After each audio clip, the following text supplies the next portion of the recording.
ಶಿವಕುಮಾರ್ ಹೈಕಮಾಂಡಿಗೆ ಒಂದು message pass ಮಾಡಿದ್ರೆ ಇನ್ನು ಮುಂದಕ್ಕೆ ಕರ್ನಾಟಕದಲ್ಲಿ ನಾನು ಏನ್ ಹೇಳ್ತೀನಿ ಅದೇ ಆಗುತ್ತೆ. ನೀವು ಹಾಕಿದ 4 ಜನಕ್ಕೆ ಬಂದಂತಹ ಮತ ಎಷ್ಟು, ನಾನು ಕಾಂಪಿಟೇಷನ್ಗೆ ಇಳಿಸಿದಂತಹ ವ್ಯಕ್ತಿಗೆ ಹಾಕಿಸಿದ ಮತಗಳೆಷ್ಟು. ಸೊ ಇನ್ನು ಮುಂದಕ್ಕೆ ನನ್ನ ತಂಟೆಗೆ ಬರ್ಬೇಕಾದ್ರೆ ಬಿ ಕೇರ್ಫುಲ್ ಇಂತ ಮೆಸೇಜ್ ಪಾಸ್ ಮಾಡಿದ್ರು ಅನ್ಕೊಳ್ಳೋದ? ಇಲ್ಲ ನಾವ್ ಇಂಥವು ಬೇಕಾದಷ್ಟು ನಡೆದು ಬಿಟ್ಟಿದೆ. ಇದು ಒಂದೇ ಮೊದಲನೇ ಬಾರಿಗೆ ಇದು ಹೊಸ ಇತಿಹಾಸವೇನು ಸೃಷ್ಟಿಯಾಗಿಲ್ಲ. ಬಟ್ ಒಂದು, ನಾನು I M A powerful chief minister. ಯಾವ್ದಾರ ಕ್ರೈಸಿಸ್ ಬಂದಾಗ, ಚುನಾವಣೆ ಬಂದಾಗ ನಾನು ಟ್ರಬಲ್ ಶೂಟರ್ ಅಂತ ಏನ್ ಬ್ರ್ಯಾಂಡ್ ಆಗಿದ್ದೀನಿ, ನಾನು ಟ್ರಬಲ್ ಶೂಟರ್. ನಾನು I can go to any extent. ನಾನು ನನ್ನ ಗೌರವವನ್ನ ಪಕ್ಷಕ್ಕೋಸ್ಕರ ನಾನು ಯಾವುದೇ ಎಕ್ಸ್ಟೆಂಟ್ ಹೋಗೋದಕ್ಕೆ ನಾನು ಸಿದ್ಧ ಅನ್ನೋದನ್ನ ಯಥಾ ಪ್ರಕಾರ ಮತ್ತೊಂದ್ಸರಿ ಅವ್ರು ಪ್ರೂವ್ ಮಾಡಿದ್ದಾರೆ. ಮತ್ತು ಹೈಕಮಾಂಡಿಗೆ ಏನು ವಾರ್ನಿಂಗ್ ಸಂದೇಶ ಇದ್ರ ಮೂಲಕ ಕಳಿಸಿರೋದು ಅಂತದ್ದೇನಿಲ್ಲ. ಇಲ್ಲಿ ಏನು ಅಂತಂದ್ರೆ, ಒಂದು ದೇಶದ ಬೇರೆ ಬೇರೆ ಭಾಗದಲ್ಲಿ ಆಗ್ತಿರುವಂತಹ ವಿದ್ಯಮಾನಗಳನ್ನ ಗಮನಿಸಿದಾಗ ಭಾರತೀಯ ಜನತಾ ಪಕ್ಷಕ್ಕೆ ಇಲ್ಲಿ ಅದು ತಿರುಗ್ಬಾಣ ಆಯ್ತಲ್ವಾ, ಅದು ರಾಷ್ಟ್ರವ್ಯಾಪಿ ಚರ್ಚೆಗೆ ಕಾರಣ ಆಗ್ತಾ ಇದೆ. ಇದು ಮೋಸ್ಟ್ ಇಂಪಾರ್ಟೆಂಟ್. ಮತ್ತು ವರಿಷ್ಠ ಇದನ್ನ ಗಂಭೀರವಾಗಿ ಪರಿಗಣಿಸಿದ್ದಾರೆ. ಮತ್ತು ಈ ಡೆವಲಪ್ಮೆಂಟ್, ಈ ಕ್ರಾಸ್ ವೋಟಿಂಗು ಬಿಜೆಪಿನಲ್ಲಿ ಆಂತರಿಕವಾಗಿ ಬೇಕಾದಷ್ಟು ಡೆವಲಪ್ಮೆಂಟ್ ಗಳಿಗೆ ಖಂಡಿತ ಕಾರಣ ಆಗಿದೆ. ಆ ಡೆವಲಪ್ಮೆಂಟ್ ಏನು ಅಂತ ಅವ್ರ ಪಾರ್ಟಿ ಹೈಕಮಾಂಡಿಗೂ ರಾಜ್ಯದ ಲೀಡರ್ಸ್ ಗಳಿಗೂ ಇರೋ ಕಮ್ಯುನಿಕೇಶನ್ ಗ್ಯಾಪ್ ಯಾವ ಪ್ರಮಾಣದಲ್ಲಿ ಹಳ್ಳ ಹಿಡಿದಿದೆ ಅನ್ನೋದಕ್ಕೆ ಒಂದು ನಿದರ್ಶನ ಸರ್. ಅಗೇನ್ ಇದು ಹೌದೌದು. ಈಗ ಹೈಕಮಾಂಡ್ ಮತ್ತೆ ಸ್ಟೇಟ್ ಲೀಡರ್ಸ್ ಗಳಿಗೂ ಎಷ್ಟು ಗ್ಯಾಪ್ ಇದೆ ಅನ್ನೋದು ಆಯ್ತು. ಹೈಕಮಾಂಡ್ ಹತ್ರ ಹೋದ್ರು, ಮಾತಾಡ್ಕೊಂಡ್ರು ಅಂತ ಹೇಳಿ, ಇಲ್ಲಿ ಒಳಗೆ ಇರುವ ಗುಂಪಿನ ನಡುವೆ ಎಷ್ಟು ಗ್ಯಾಪ್ ಇದೆ ಅಂತ, ಇಲ್ಲಿ ಒಳಗೆ ಇರುವ ಗುಂಪುಗಳ ನಡುವೆ, ಬಿಜೆಪಿಲಿರುವ ಗುಂಪುಗಳ ನಡುವೆ, ಈಗ ನಾನು ಅವಾಗ್ಲಿಂದಲೂ ನಾನು ಯೋಚನೆ ಮಾಡ್ತಿದ್ದೀನಿ, ವಿಜೇಂದ್ರ ವಿರೋಧಿ ಬಣ ಏನಾದ್ರೂ ಈ ಸಂದರ್ಭದ ಅವಕಾಶ ಪಡ್ಕತ್ತ. ಇದು ನನ್ನ ಡೌಟು.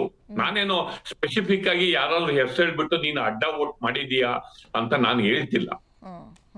ಒಂದು ಸ್ಟ್ರಾಂಗ್ ಆದ ಮೆಸೇಜ್ ಅನ್ನ ಮೊನ್ನೆ ವೀಕ್ಷಕರು ಬಂದ್ರು, ಒಪಿನಿಯನ್ ಎಲ್ಲ ಸಂಗ್ರಹ ಮಾಡ್ಕೊಂಡು ಹೋಗಿದ್ದಾರೆ. ಹೊಸ ಅಧ್ಯಕ್ಷರು ಯಾರು ಅಂತ ಅನೌನ್ಸ್ ಆಗಿಲ್ಲ. ವಿಜೇಂದ್ರ ಅವರೇ ಕಂಟಿನ್ಯೂ ಆಗ್ತಾರೆ ಅಂತ ಹೇಳ್ಬಿಟ್ಟು ಒಂದು ಸುದ್ದಿ ಇದೆ.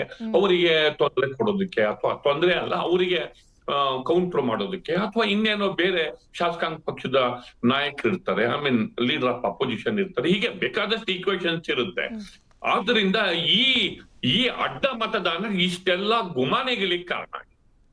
ಆಮೇಲೆ ಬಿಜೆಪಿ ಜೆಡಿಎಸ್ ನಡುವಿನ ಹೊಂದಾಣಿಕೆಯ ಕೊರತೆಗೆ, ಒಬ್ರನ್ನೊಬ್ರು ಅಪನಂಬಿಕೆಯಿಂದ ನೋಡುವಂತಹ ಸಿಚುಯೇಷನ್ ಅನ್ನ ಸೃಷ್ಟಿ. ಬರ್ತೀನಿ ಸರ್ ನಿಮ್ಮ ಹತ್ರ. ಶಿವರಾಜ್ ಅವರೇ, ನಾನು ಸಮೀವುಲ್ಲಾ ಸರ್ಗೆ ಒಂದು ಪ್ರಶ್ನೆ ಕೇಳಿದೆ. ಹೈಕಮಾಂಡ್ಗೂ ಆ್ಯಂಡ್ ನಿಮ್ಮ ಸ್ಟೇಟ್ ಲೀಡರ್ಸ್ಗೂ ಕಮ್ಯುನಿಕೇಶನ್ ಗ್ಯಾಪ್ ಹಳ್ಳ ಹಿಡಿದು ಹೋಗಿದೆ, ನಂಬರ್ 1. ಎರಡನೇದು, ನಿಮ್ಮಲ್ಲಿ ಒಂದು ಇಂಟೆಲಿಜೆನ್ಸ್ ಅಂತ ಇರುತ್ತೆ. ಅಂದರೆ ಲೈಕ್ ಕೋರ್ ಕಮಿಟಿ ತಗೊಳ್ಳಿ, ಅವ್ರಿಗೆ ಗೊತ್ತೇ ಇರಲಿಲ್ವಾ ಈ ಪ್ರಮಾಣದಲ್ಲಿ ಯಾಮಾರಿಸ್ತಾರೆ ನಮ್ಮಲ್ಲಿರೋರು, ನಾವು ಹಿಂಗೆ ಎಡವಟ್ಟು ಮಾಡ್ಕೊಳ್ತಾ ಇದ್ವಿ, ಹಿಂಗೆ ಹಳ್ಳಕ್ಕೆ ಬೀಳ್ತೀವಿ ಅನ್ನೋ ಒಂದು ಚಿಕ್ಕ ಸುಳಿವು ಸಿಕ್ಕಿರ್ಲಿಲ್ವಾ, ಅಥವಾ ಬೇಕು ಅಂತ ಮಾಡಿಸಿದ್ರಾ? ನೋಡಿ, ಹೈಕಮಾಂಡ್ಗೂ ಕರ್ನಾಟಕದ ಭಾರತೀಯ ಜನತಾ ಪಾರ್ಟಿಯ ಘಟಕಕ್ಕೂ ಒಳ್ಳೆ ಸಂಬಂಧ ಇದೆ.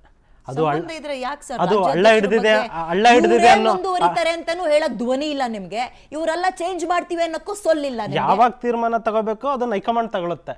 ಅದನ್ನ ಊರಲ್ಲಿರೋರ್ದೆಲ್ಲರದು ಬದಲಾಯಿಸ್ಕೊ ಬರ್ತಾ ಇದಾರೆ ದೇಶದ ಮೂಲೆಯಲ್ಲಿ. ಕರ್ನಾಟಕನ ಯಾಕೆ ತಿರುಗು ನೋಡ್ತಾ ಇಲ್ಲ? ಅದನ್ನ ಪಕ್ಷದ ವರಿಷ್ಠರು ಗಮನಿಸ್ತಾರೆ, ತೀರ್ಮಾನ ಮಾಡ್ತಾರೆ. ಯಾಕೆ ತಿರುಗು ನೋಡ್ತಾ ಇಲ್ಲ? ಯಾಕೆ ನೋಡ್ತಾ ಇಲ್ಲ? ಮೊನ್ನೆ ರಾಷ್ಟ್ರಾಧ್ಯಕ್ಷರು ಬಂದ್ರು, ಕರ್ನಾಟಕದಲ್ಲಿ ಸಭೆಗಳನ್ನು ಮಾಡಿದ್ರು, ಎಲ್ಲದನ್ನು ಪ್ರಕ್ರಿಯೆಗಳನ್ನ ಮಾಡಿದ್ದಾರೆ. ಸಿಂಪಲ್. ನಿಮ್ಮಲ್ಲಿ ಪ್ರಾಬ್ಲಮ್ ಇದು, ಒಬ್ಬ ನಾಯಕತ್ವನ ಗುಣ ಇರುವಂತವ್ರು ಯಾರು ಇಲ್ವಾ ಅಂತ ಪ್ರಶ್ನೆ. ನೀವ್ ಹೇಳ್ಬೋದು ಅಶೋಕ್ ಇಲ್ವಾ, ವಿಜೇಂದ್ರ ಇಲ್ವಾ, ಒಬ್ರು ಒಪ್ಕೋಬೇಕಲ್ಲ. ಯಾರು ಒಂದ್ ಹೋರಾಟ ಮಾಡ್ತಿರ್ರಿ, 3 ಜನ 3 ಬಾಗ್ಲಿಗೆ ನಿಂತ್ಕೊಳ್ತೀರಿ. ಎಲ್ಲಿ ನಿಂತಿದ್ದಾರೆ ಹೇಳಿ ಮೇಡಮ್? ಸೆಷನ್ ಅಲ್ಲೇ ತಗೊಳ್ಳಿ, ಹೇಳಿ. ಒಬ್ರು ಇಲ್ಲೇ ಕುತ್ಕೊಂಡು ಹೋರಾಟ ಮಾಡೋಣ ಅಂತಾರೆ, ಇಲ್ಲಿ ಬೇಡ ಹೊರಗೆ ಹೋಗೋಣ ಅಂತ ಇನ್ನೊಬ್ರು ಅಂತಾರೆ. ಖಂಡಿತ ನೀವ್ ಹೇಳ್ತಿರೋದು ಯಾವ್ದು ಇಲ್ಲ.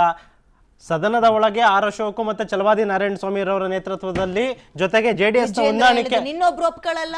ರಾಜ್ಯಾಧ್ಯಕ್ಷರಾಗಿ ವಿಜೇಂದ್ರ ನೋಡಿ, ಆತ್ಮಾವಲೋಕನ ಮಾಡ್ಕೊಳಕ್ ರೆಡಿ ಇಲ್ಲ ನೀವು. ಪಾಪ ಫ್ರೆಂಡ್ ಅಂತ ಬಂದವ್ರಿಗೆ ದ್ರೋಹ ಬಗದ್ರಿ. ನಾವು ಯಾವ ದ್ರೋಹನೂ ಬಗ್ದಿಲ್ಲ.